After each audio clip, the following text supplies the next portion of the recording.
CMR shopping mall Dasara ధమాకా offers అద్భుతమైన offers తో పాటు అబ్బురుపరిచే స్పాట్ గిఫ్ట్స్. ఒకరోజు రాజ్ కుమార్ అన్న అని టాప్ మోస్ట్ రైటర్ జబర్దస్త్ మొత్తానికి ఆయనే నెంబర్ 1. అలాంటి పర్సన్ ఆయన ఎప్పుడో కానీ ఇక్కడ తిండబ్బా ప్రొడక్షన్ లో ఆయన బాక్స్ తెప్పించుకుంటాడు, లేదంటే ఆయన ఆర్డర్ పెట్టుకుని తింటాడు ఆయన. అలాంటి పర్సన్ ఆ రోజు ఏమో ఇంకా సరే వర్క్ ఎక్కువ ఉంది కదా మళ్ళీ అన్ని ఎందుకు లేని తినేద్దాం అని చెప్పి వెళ్ళారు అక్కడికి. ఎగ్ అడిగితే ఎగ్ అయిపోయింది అన్నారు. సరే అయిపోయిందని చెప్పి ఏదో తింటూ ఉంటే మేనేజర్లు వచ్చి కూర్చున్నాక ఎగ్ బుర్జీ వెళ్ళింది, కళ్ళ ముందు నుంచి వెళ్ళింది. వెళ్తా ఉంటే ఇందాక అయిపోయింది అన్నావు కదా ఇప్పుడు ఎక్కడి నుంచి వచ్చింది అంటే ఇది మేనేజర్ల కోసం సెపరేట్గా ఉంచింది. పెద్ద గొడవ అయింది, చాలా పెద్ద ఇష్యూ అయింది. నెక్స్ట్ డే ఏం చేశారు చెప్పన, ఓవరాల్గా ఎగ్ తీసారు. ఇప్పుడు ఏం చేయాలి, యాక్చువల్గా అందరికీ ఎగ్ పెట్టాలి, అది కదా చేయాల్సింది. ఎగ్ మొత్తం తీసారు. ఇంకా మిగతా జోకులు వేసుకున్న ఫోన్లే రైస్ కోసం గొడవ లేదు, రైస్ కోసం తీసేసిన మొత్తం అని చెప్పి ఇంకా అట్లా అయిపోయింది అక్కడ పరిస్థితి. ఉన్నది బ్రో, కొన్ని ఉన్నాయి అక్కడ. అంటే నేను ఏమంటానంటే అక్కడ పర్సనల్ ఇంట్రెస్ట్లు ఉంటాయి. ఒకరికి కొంతమంది అంటే ఫేవరిజం ఉంటది, దాన్ని బట్టి చూపిస్తుంటారు. అది అసిస్టెంట్ డైరెక్టర్లకి కావచ్చు, డైరెక్టర్స్ లో కావచ్చు, ఉండొచ్చు ఏమో. బట్ 100% అని నేను చెప్పను. నాకు 1-2 చోట్ల ఎఫెక్ట్ అవుతుంటది, నా కళ్ళ ముందు తెలుస్తుంటది నాకు ఇట్లా జరిగి ఉండొచ్చు అని చెప్పి. నాకు ఎఫెక్ట్ అయ్యింది, నేను అర్థం చేసుకోగలను. నాకు ఆ మాత్రం తెలివి లేదా, తెలుస్తుంది కదా ఏ రీజన్స్ వల్ల అనేసి. వాళ్ళు ఏదో కవర్ చేసుకుంటారు స్కిట్ కోసం, స్కిట్ బాగా రావడం కోసం, అది ఇదని అంటారు. బట్ అది ఓవరాల్ గా ఏ కారణం చేత అలా జరుగుతుందో మనకు అర్థం అవుతుంది కదా, జరిగాయి అట్లా అంతే. జాబ్ వదిలేసి ఇండస్ట్రీకి వెళ్ళావు, ఏం నేర్చుకున్నావు నువ్వు? అక్కడ అవ్వలేదు, ఇప్పుడు ఇక్కడ జాబు లేదు నీకు, ఇక్కడ జబర్దస్త్లో నీకు కావాల్సిన ఫీల్డ్ లేదు. అంటే ఇనీషియల్ గా నేను అనుకున్నదైతే నేను అచీవ్ చేయగలిగాను అట్లీస్ట్. సో ఆది అన్న స్కిట్లు చూశాను స్టార్టింగ్ లో, నాకు నేను అలా రాయగలను అనిపించింది. అదే కాన్ఫిడెన్స్ తో వెళ్ళాను. ఒక 5 స్కిట్లు రాసుకొని, ప్రొడక్షన్ రెడ్ అన్న అని ఒక ఆయన ఉంటారు, ఆయన నన్ను సరే నువ్వు ఈ రోజు కాదు షూటింగ్ 18 ఉంది, ఆ రోజు రా తమ్ముడు జూలై 18 అని చెప్పి ఆ రోజు పిలిపించి వెంకయ్యన్నకు పరిచయం చేశాడు. వెళ్ళాను, వెంకయ్యన్న దగ్గర రైటర్ గా ఒక 7 షెడ్యూల్ చేశా. తర్వాత ప్రకాష్ అన్న టీంలో ఆర్టిస్ట్ గా ఒక 7 షెడ్యూల్ చేశా. అభి అన్న టీంకి వెళ్ళా, అట్నుంచి అవినాష్ అండ్ కార్తీక్ అన్న టీంకి వచ్చా, ప్రసాద్ అండ్ నరేష్ టీంకి వచ్చా, లాస్ట్ అండ్ ఫైనల్ గా ఆర్పి అన్న టీంకి వచ్చాను. సో చాలా మంచి పేరు వచ్చింది. ఇప్పటికీ బయటకు వెళ్తే గుర్తుపడతారు, జబర్దస్త్ కదా అండి మీరు, జబర్దస్త్ లో చేశారు కదా అని చెప్పి. అంటే అప్పటికిప్పటికి బాడీలో టూ మచ్ చేంజెస్ రాలే, కొంచెం లావ్ అయ్యాను, కొంచెం ఫేస్ సేమ్ ఉంది, ఫేస్ కొంచెం సిమిలర్ గా ఉండడం వల్ల గుర్తుపడుతుంటారు ఇప్పటికీ కూడా. సో అందువల్ల ఏంటంటే అది ఉంది ఇప్పటికి. టీమ్ లీడర్ అవ్వాలనుకున్నా, టీమ్ లీడర్ అయిపోయాను, 18 స్కిట్లు చేశాను. ఇంకా అది అయిపోయింది. ఇంకా అంటే నేను అందులో అచీవ్ చేయాలనుకున్నది అయిపోయింది. తర్వాత అప్పుడు కూడా కంటిన్యూ అవుతును, ఎందుకంటే నాకు ఇష్టం కాబట్టి. ఎందుకంటే నేను ఓన్లీ జబర్దస్త్ అనుకునే వచ్చా ఇండస్ట్రీకి, సినిమాలు అది ఏం లేదు నాకు, అలా అనుకుని వచ్చా, అందులో ఉంది నేను. బట్ అదే జరిగిన కొన్ని సిచ్యువేషన్స్ వల్ల ఇంకా అయిపోయింది.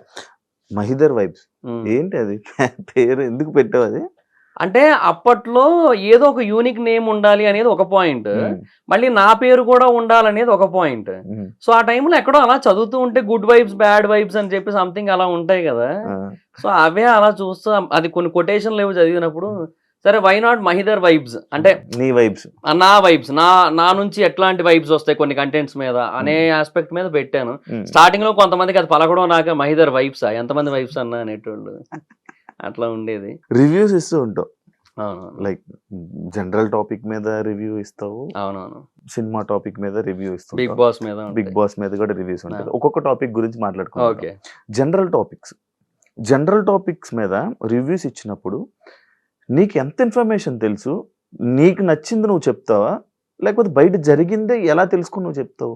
అంటే నీ ఒపీనియన్ అన్నట్టు చెప్పేస్తుంటావు, లైక్ ఒకటి డిసైడ్ చేసేస్తావు. ఒకటి ఇప్పుడు ఒక వైఫ్, ఒక బాయ్ ఫ్రెండ్, ఒక గర్ల్ ఫ్రెండ్, వీళ్ళిద్దరికి గొడవలు అయ్యింది, ఈయన చంపేసింది, ఈయన చంపేసింది, ఒకరి మీద తప్పు అన్నట్టు మాట్లాడేసి రివ్యూ చెప్తూ ఉంటావు అనుకుందాం. ఎలా చెప్తున్నావు, ఎలా వస్తుంది ఇన్ఫర్మేషన్, ఏమి ఇది చేస్తావు, రీసెర్చ్ చేసి చెప్తావు? బేసిక్ గా ఏమంటే దాని గురించి వేరే వాళ్ళు, అంటే వాళ్ళకి తెలిసిన వాళ్ళు ఎవరో ఒకరు డెఫినెట్ గా మీడియా ముందుకు వస్తారు, మాట్లాడతారు. వాళ్ళ ఒపీనియన్స్ ఏవైతే ఉంటే అవన్నీ ఒక చోట చేరుస్తా. అలాగే దాన్ని ఎవరైతే టెలికాస్ట్ చేస్తారో వాళ్ళ సైడ్ నుంచి మనకి multiple aspects of points reveal అవుతుంటాయి. అవి ఒక సైడ్ రాసుకుంటా, తర్వాత అంటే రాసుకోవడం ఇన్ ద సెన్స్ మైండ్ లో పెట్టుకుంటా, ఇవన్నీ మైండ్ లో పెట్టుకుంటా. ఒక దగ్గర స్క్రిప్ట్ ఎప్పుడు రాయలేదు దేనికి కూడా, ఒక ఫ్లో వచ్చేస్తుంది, అర్థమైపోతుంది. తర్వాత కొన్ని ఆర్టికల్స్ ఉంటాయి, న్యూస్ ఆర్టికల్స్, అది తెలుగులో కావచ్చు, ఇంగ్లీష్ లో కావచ్చు, న్యూస్ ఆర్టికల్స్ ఉంటాయి. ఆ ఆర్టికల్స్ అన్ని కూడా రిఫర్ చేస్తాను, వాటి గురించి అర్థం చేసుకుంటా. సో ఓవరాల్ గా చదివినప్పుడు మనకున్న ఆ ఏమంటారు ఆ సెన్స్, ఆ సిక్స్ సెన్స్ అనలేము, అదొక జస్ట్ లైక్ మనకు అనిపిస్తుంది, ఏదో అనిపిస్తుంది కదా ఆ మూమెంట్ లో. సో ఇది రైట్, ఇది రాంగ్ అని అనిపిస్తుంది కదా, ఆ బేసిస్ మీద చెప్తాను. ఒకవేళ అక్కడ ఒపీనియన్స్ మ్యాటర్ అయినట్టయితే, అక్కడ ట్రూత్ ఏమీ రివీల్ కాలేదు ఇంకా అన్నట్టయితే, అప్పుడు నా ఒపీనియన్ చెప్పేస్తాను. ట్రూత్ రివీల్ అయితే దాని గురించే మాట్లాడుకుంటాం, అంతే. నెక్స్ట్ బిగ్ బాస్ రివ్యూస్ గురించి మాట్లాడదాం. మీరు కూడా వెళ్ళారు. మీరందరూ ఈ బిగ్ బాస్ రివ్యూలు ఇచ్చేటప్పుడు రివ్యూర్లు అందరూ అనుకొని ఈయన్ని బ్యాడ్ చేయాలి, ఈయన్ని మంచి చేయాలి అని చెప్పి ఒకప్పుడు ఒక స్క్రీన్ షాట్ అనేది బయటికి రిలీజ్ అవ్వడం జరిగింది. ఓకే, అవునా? ఒక స్క్రీన్ షాట్ రిలీజ్ అయ్యింది. లైక్ అరే ఈ కంటెస్టెంట్ వెళ్తున్నాడు, వీడిని మనం బ్యాడ్ చేయాలి, ఈ కంటెస్టెంట్ బిగ్ బాస్ లోకి వెళ్తున్నాడు, వీడి కొంచెం మనం సపోర్ట్ చేయాలి అని చెప్పి ఇలా పట్టుకొని ఒక స్క్రీన్ షాట్ రిలీజ్. అది నిజమా? మీకు ఏమనిపిస్తుంది చెప్తావా? లేదు, నాకేమనిపిస్తే అదే చెప్తా నేను. అలా ఏం ఉండదే. ఇది ఎప్పుడు మీకు జరగలేదు? మీరు ఎప్పుడు రివ్యూర్లు ఎప్పుడు మాట్లాడుకోలేదా? అంటే నేను శ్రీను 65 మాట్లాడుకుంటాం, because we both are friends from Jabardasth. Jabardasth లో చేసాడు తను కూడా, సో అట్లా పరిచయం. ఆదిరెడ్డి గారితో అప్పుడప్పుడు మాట్లాడుతుంటాను, అది చాలా రేర్ గా. ఆయన ఫ్యామిలీ పర్సన్, ఆయనకు చాలా ఏమంటారు బిజీ ఉంటారు ఆయన. సో ఆదిరెడ్డి గారితో అప్పుడప్పుడు మాట్లాడతాను, అంతే. సో బట్ ఎప్పుడు కూడా మా మధ్య ఒక కంటెస్టెంట్ గురించి ఎక్కువ డిస్కషన్ రాదు.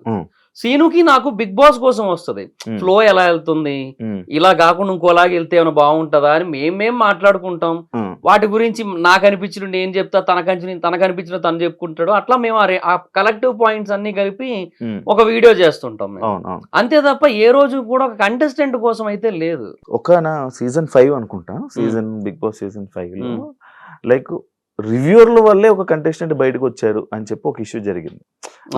అండ్ అది పక్కన పెడితే, అంటే ఒక కంటెస్టెంట్ ని ఈ కంటెస్టెంట్ ఇలా అంటే జనాలందరూ ఆల్రెడీ షో చూస్తారు, అవునవును, కానీ ఒక కంటెస్టెంట్ ని నువ్వు ఇదే అని చెప్పి మీరు ఇలా డిసైడ్ చేయడం వల్ల జనాలు మైండ్ సెట్ మ్యానిపులేట్ అయిపోద్ది అంటే నువ్వు యాక్సెప్ట్ చేస్తావా?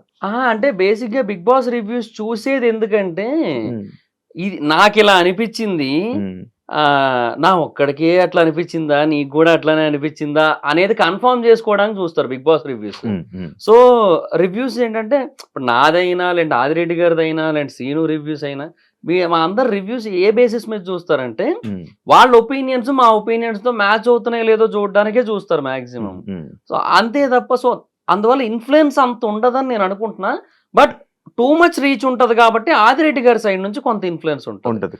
టూ మచ్ రీచ్ కదా, ఇప్పుడు ఆయన ఎప్పటి నుంచో చేస్తూ ఉండడం వల్ల ఆయనకు చాలా మంచి రీచ్ ఉంది దాంట్లో. సో డెఫినెట్ గా కొంత ఇంపాక్ట్ ఉంటది, డైలీ చెప్తుంటారు కాబట్టి. అవును, ప్రతి ఒక్కటి డైలీ ఇది చెప్పాలి. అవునవును, నా సీజన్ లో నువ్వు నాకు బాగానే చెప్పాలి.